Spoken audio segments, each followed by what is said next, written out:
नीलकंठ। प्रयाग जैसे शांत और सांस्कृतिक आश्रम नगर में नखास कोना एक विचित्र स्थिति रखता है। वस्तुतः वह स्थान जहाँ खरगोश, कबूतर, मोर, चकोर आदि जीव जंतु पिंजड़े में रहते हैं। अस्पताल के सामने की पटरी पर कई छोटे छोटे घर और बरामदे हैं जिनमें ये जीव जंतु तथा उनके व्यापारी दोनों निवास करते हैं। एक दिन मैं अतिथि को स्टेशन पहुंचाकर लौट रही थी कि चिड़ियों और खरगोशों की दुकान का ध्यान आ गया और मैंने ड्राइवर को उस ओर चलने का आदेश दिया। बड़े मियाँ चिड़िया वाले की दुकान के निकट पहुंचते ही उन्होंने सड़क पर आकर ड्राइवर को रुकने का संकेत दिया। मेरे कोई प्रश्न करने के पहले ही उन्होंने कहना आरंभ किया, सलाम गुरुजी। पिछली बार आने पर आपने मोर के बच्चे के लिए पूछा था। शंकरगढ़ से एक चिड़ी मार 2 मोर के बच्चे पकड़ लाया है। एक मोर है, एक मोरनी। आप पाल लें। मोर के पंजों से दवा बनती है, सो ऐसे ही लोग खरीदने आए थे। आखिर मेरे सीने में भी तो इंसान का दिल है। मारने के लिए ऐसी मासूम चिड़िया को कैसे दे दूं? टालने के लिए मैंने कह दिया गुरुजी ने मंगवाए हैं। वैसे ये रोजगार ही खराब है। बस पकड़ो पकड़ो, मारो मारो। बड़े मियाँ के भाषण की तूफान मेल के लिए कोई निश्चित स्टेशन नहीं है। सुनने वाला थक कर जहाँ रोक दे वही स्टेशन मान लिया जाता है। इस तथ्य से परिचित होने के कारण ही मैंने बीच में उन्हें रोककर पूछा, मोर के बच्चे हैं कहाँ? बड़े मियाँ के हाथ के संकेत का अनुसरण करते हुए मेरी दृष्टि एक तार के छोटे से पिंजरे तक पहुँची जिसमें तीतरों के समान 2 बच्चे बैठे थे। मोर हैं ये मान लेना कठिन था। पिंजरा इतना छोटा था कि वे मोर के बच्चे जाली के गोल फ्रेम में जड़े चित्र जैसे लग रहे थे। मेरे निरीक्षण के साथ साथ बड़े मियाँ मोर की तारीफ में भाषण दिए जा रहे थे। ईमान कसम, गुरुजी चिड़ी मार ने मुझसे इस मोर के जोड़े से नगद 30 रुपए लिए हैं। बहुत कहा भाई, जरा सोच तो, अभी इनमें मोर की कोई खासियत भी नहीं है कि तू इतनी बड़ी कीमत ही मांगने चला। पर वह मेरी क्यों सुनने लगा? आपका ख्याल करके अचता पछता कर देना ही पड़ा। अब आप जो मुनासिब समझे। इसलिए 30 चिड़ी मार के नाम के और 5 बड़े मियाँ के इनाम के देकर जब मैंने वह छोटा पिंजरा कार में रखा तब मानो वह जाली के चौखटे का चित्र जीवित हो गया। दोनों मोर के बच्चों के छटपटाने से लगता था मानो पिंजरा ही सजीव और उड़ने योग्य हो गया है। घर पहुंचने पर सब कहने लगे, तीतर हैं, मोर कहकर आपको ठग लिया। इस पर अप्रसन्न होकर मैंने कहा, मोर की क्या सुर्ख आपके पर लगे हैं? हैं तो पक्षी ही, और तीतर बटेर क्या लंबी पूंछ न होने के कारण उपेक्षा योग्य पक्षी हैं। पहले अपने पढ़ने लिखने के कमरे में उनका पिंजरा रखकर उसका दरवाजा खोला, फिर 2 कटोरों में सत्तू की छोटी गोलियां और पानी रखा। वे दोनों चूहेदानी जैसे पिंजरे से निकलकर कमरे में मानो खो गए। कभी मेज के नीचे घुस गए, कभी अलमारी के पीछे। अंत में इस लुका छिपी से थककर उन्होंने मेरे रद्दी कागजों की टोकरी को अपने नए बसेरे का गौरव प्रदान किया। 2-4 दिन वे ऐसे ही दिन में इधर उधर गुप्तवास करते और रात में रद्दी की टोकरी में प्रकट होते रहे। फिर आश्वस्त हो जाने पर कभी मेरी मेज पर, कभी कुर्सी पर और कभी मेरे सिर पर अचानक प्रकट हो जाते। खिड़कियों में तो जाली लगी थी पर दरवाजा मुझे निरंतर बंद रखना पड़ता था। जब मेरा कमरा चिड़िया खाने जैसा होने लगा तब मैंने बड़ी कठिनाई से दोनों चिड़ियों को पकड़कर जाली के बड़े घर में पहुंचाया जो मेरे जीव जंतुओं का सामान्य निवास है। दोनों नवागंतुकों ने पहले से रहने वाले पक्षियों के बीच कुतूहल जगा दिया। कबूतर नाचना छोड़कर दौड़ पड़े और उनके चारों ओर घूम घूम कर गुटुरगू की रागिनी अलापने लगे। बड़े खरगोश सभ्य सभासदों के समान क्रम से बैठकर गंभीर भाव से उनका निरीक्षण करने लगे। ऊन की गेंद जैसे छोटे खरगोश उनके चारों ओर उछल कूद मचाने लगे। तोते मानो भली भांति देखने के लिए एक आंख बंद करके उनका परीक्षण करते। उस दिन मेरे चिड़िया घर में भूचाल सा आ गया। धीरे धीरे दोनों मोर के बच्चे बढ़ने लगे। मोर के सिर की कलगी और सघन ऊंची तथा चमकीली हो गई, चोंच और पैनी हो गई, गोल आंखों में नीलमणि की चमक झलकने लगी। उसका गर्दन ऊंची कर देखना, विशेष भंगिमा के साथ उसे नीची कर दाना चुगना, पानी पीना, आंखें टेढ़ी करके शब्द सुनना आदि क्रियाओं में जो सुकुमारता और सौंदर्य था उसका अनुभव देखकर ही किया जा सकता है। गति का चित्र नहीं आंका जा सकता। मोरनी का विकास मोर के समान चमत्कारिक तो नहीं हुआ, परंतु अपनी लंबी धूप छाही गर्दन, हवा में चंचल कलगी, श्याम श्वेत रंग वाले पंख, मंथर गति आदि से वह भी मोर की उपयुक्त साथी होने का प्रमाण देने लगी। नीलाभ ग्रीवा के कारण मोर का नाम रखा गया नीलकंठ और उसकी छाया के समान रहने के कारण मोरनी का नामकरण हुआ राधा। मुझे स्वयं ज्ञात नहीं कि कब नीलकंठ ने अपने आप को चिड़ियाघर के निवासी जीव जंतुओं का सेनापति और संरक्षक नियुक्त कर लिया।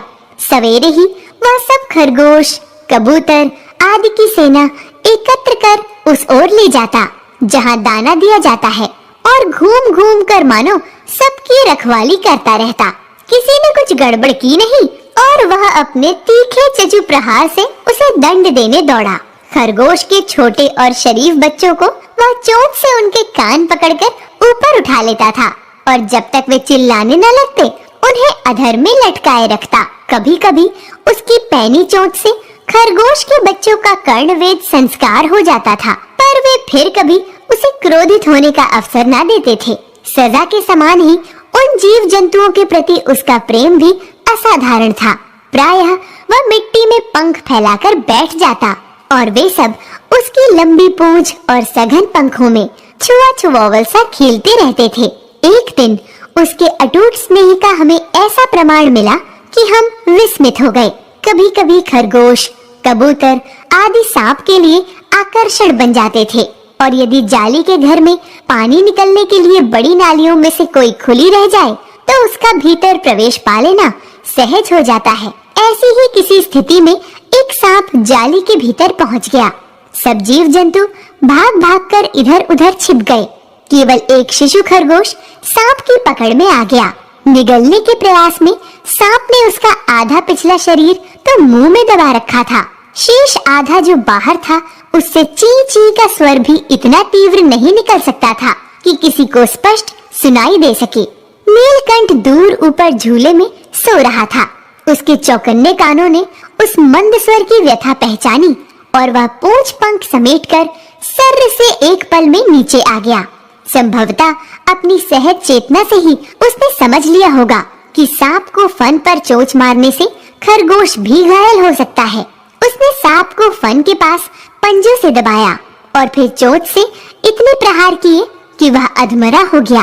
पकड़ ढीली पड़ते ही खरगोश का बच्चा मुंह से निकल तो आया, परंतु अधमरा सा वहीं पड़ा रहा।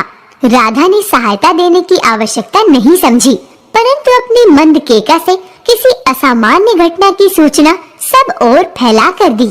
माली पहुंचा, फिर हम सब पहुंचे। नीलकंठ जब सांप के 2 खंड कर चुका तब उस शिशु खरगोश के पास गया और रात भर उसे पंखों के नीचे रखे सेवा करता रहा। कार्तिकेय ने अपने युद्ध वाहन के लिए मयूर को क्यों चुना होगा, ये उस पक्षी का रूप और स्वभाव देखकर समझ में आ जाता है। मयूर कला प्रिय वीर पक्षी है, हिंसक मात्र नहीं। इससे उसे बाज, चील आदि की श्रेणी में नहीं रखा जा सकता, जिनका जीवन ही क्रूर कर्म है। मेघों की सांवली छाया में अपने इंद्रधनुष के गुच्छे जैसे पंखों को मंडलाकार बनाकर जब वह नाचता था, उस नृत्य में एक सहजात लय ताल रहता था। राधा नीलकंठ के समान नहीं नाच सकती थी, परंतु उसकी गति में भी एक छंद रहता था। वह नृत्य मग्न नीलकंठ की दाहिनी ओर के पंख को छूती हुई बाईं ओर निकल आती थी और बाएं पंख को स्पर्श कर दाहिनी ओर। इस प्रकार उसकी परिक्रमा में भी एक पूरक ताल का परिचय मिलता था। नीलकंठ ने कैसे समझ लिया कि उसका नृत्य मुझे बहुत भाता है, ये तो नहीं बताया जा सकता, परंतु अचानक एक दिन वह मेरे जाली घर के पास पहुंचते ही अपने झूले से उतरकर नीचे आ गया और पंखों का सतरंगी मंडलाकर छाता तानकर नृत्य की मुद्रा में खड़ा हो गया। तब से ये नृत्य मुद्रा नित्य का क्रम बन गई है। प्रायः मेरे साथ कोई न कोई देशी विदेशी अतिथि भी पहुंच जाता था और नीलकंठ की मुद्रा को अपने प्रति सम्मान प्रदर्शन समझकर प्रसन्न हो उठता था।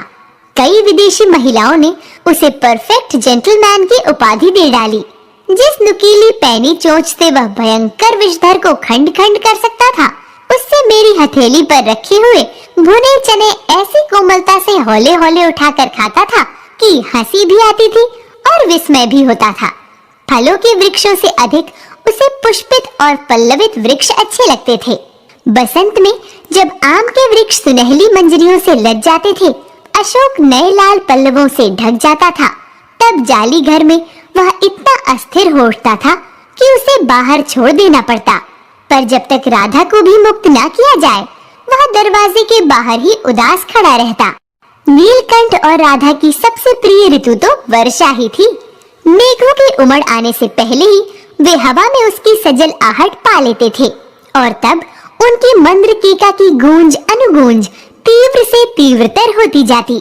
मेघ के गर्जन की ताल पर ही उसके नृत्य का आरंभ होता और फिर मेघ जितना अधिक गरजता, बिजली जितनी अधिक चमकती, बूंदों की रिमझिमाहट जितनी तीव्र होती जाती, नीलकंठ के नृत्य का वेग उतना ही अधिक बढ़ता जाता और उसकी केका का स्वर उतना ही मंद्र से मंद्रतर होता जाता।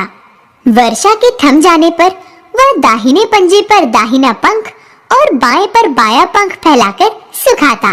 कभी कभी वे दोनों एक दूसरे के पंखों से टपकने वाली बूंदों को चोंच से पी पी कर पंखों का गीलापन दूर करते रहते। इन आनंद के क्षणों में एक करुण घटना घटित हो गई। एक दिन मुझे किसी कार्य से नखास कोने से निकलना पड़ा और बड़े मियाँ ने पहले के समान कार को रोक लिया। बड़े मियाँ की भाषण मेल फिर दौड़ने लगी। देखिए गुरुजी, निर्दयी चिड़ी मार ने बेचारी मोरनी का क्या हाल किया है। ऐसी कभी चिड़िया पकड़ी जाती है? आप न आई होती तो मैं उसके सिर पर इसे पटक देता, पर आपसे भी ये अधमरी मोरनी ले जाने को कैसे कहूँ। सारांश ये है कि 7 रुपए देकर मैं उसे अगली सीट पर रखवाकर घर ले आई और एक बार फिर मेरे पढ़ने लिखने का कमरा अस्पताल बना। उसके चोटिल पंजों की मरहम पट्टी और देखभाल करने पर वह महीने भर में अच्छी हो गई। उंगलियां वैसी ही टेढ़ी मेढ़ी रहीं, परंतु वह ठूंठ जैसे पंजों पर डगमगाती हुई चलने लगी। तब उसे जाली घर में पहुंचाया गया और नाम रखा गया कुब्जा। नाम के अनुरूप वह स्वभाव से भी कुब्जा ही प्रमाणित हुई। अब तक नीलकंठ और राधा साथ रहते थे। अब कुब्जा उन्हें साथ देखते ही मारने दौड़ती। चोट से मार मार कर उसने राधा की कलगी नोच डाली, पंख नोच डाले। कठिनाई ये थी कि नीलकंठ उससे दूर भागता था और वह उसके साथ रहना चाहती थी। न किसी जीव जंतु से उसकी मित्रता थी, न वह किसी को नीलकंठ के समीप आने देना चाहती थी। इस बीच राधा ने 2 अंडे दिए, जिनको वह पंखों में छिपाए बैठी रहती थी।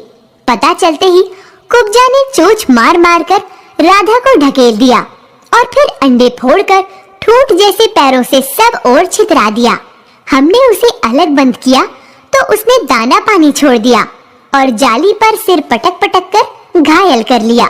इस कलह कोलाहल से और उससे भी अधिक राधा की दूरी से बेचारे नीलकंठ की प्रसन्नता का अंत हो गया। वास्तव में नीलकंठ मर गया। नीलकंठ के ना रहने पर राधा तो निश्चेष्ट सी कई दिन तक कोने में बैठी रही। वह कई बार भागकर लौट आई थी, अतः वह प्रतीक्षा के भाव से द्वार पर दृष्टि लगाए रहती थी। पर कुब्जा ने कोलाहल के साथ खोज ढूंढ आरंभ की। खोज के क्रम में वह प्रायः जाली का दरवाजा खुलते ही बाहर निकल आती थी और आम, अशोक, कचनार आदि की शाखाओं में नीलकंठ को ढूंढती रहती थी। एक दिन आम से उतरी ही थी कि कजली सामने पड़ गई। स्वभाव के अनुसार उसने कजली पर भी चोंच से प्रहार किया। परिणामतः कजली के 2 दांत उसकी गर्दन पर लग गए। इस बार उसका कलह कोलाहल और द्वेष प्रेम भरा जीवन बचाया न जा सका।